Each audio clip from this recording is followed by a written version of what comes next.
This is the audible from my first book, The Scribe and the Spoken Word. This, the Prologue. A bridge between the old tongue and the new dawn. Before these teachings find your hands, you must understand something sacred. They do not begin here. They do not begin with me. They do not begin with you. These teachings are ancient. Older than Scripture, older than temples, older than written alphabets, older than civilization itself. They were once carried by mystics, prophets, sibyls, and oracles, by those who understood that the spoken word is not sound, but creation in motion. Florence Scovel Shinn was one of them, nigh on 100 years ago, a woman out of her time, a woman who wrote in a century that was not prepared for what she carried, a woman whose simplicity disguised the depth of her knowing, a woman who understood that language is law, and that the unseen world responds not to intellect, but to tone. She wrote as one who remembered. She wrote as one who saw. She wrote as one who knew that every word is a wand, every sentence a command, every declaration a seed. Her works were not philosophy, they were maps.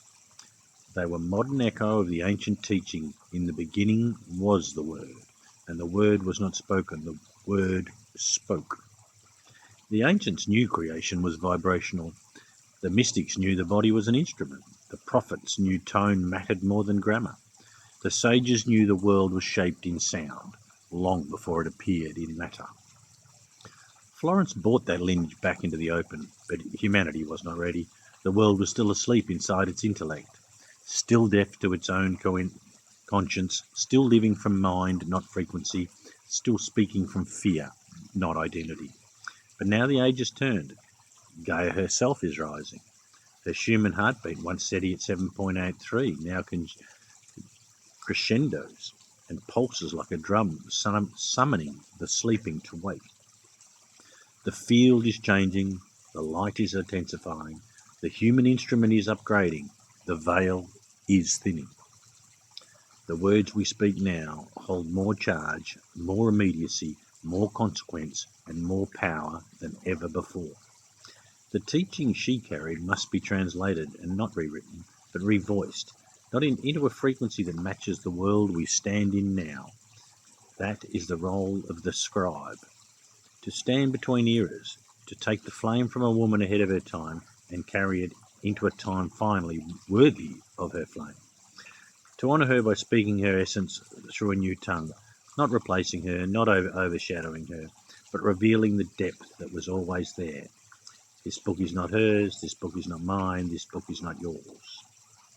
It belongs to the lineage, to the ancient ones who spoke reality into being, to the mystics who remembered the secret, to the teachers who guarded it, to the women who revived it, and to the generations who must now wield it.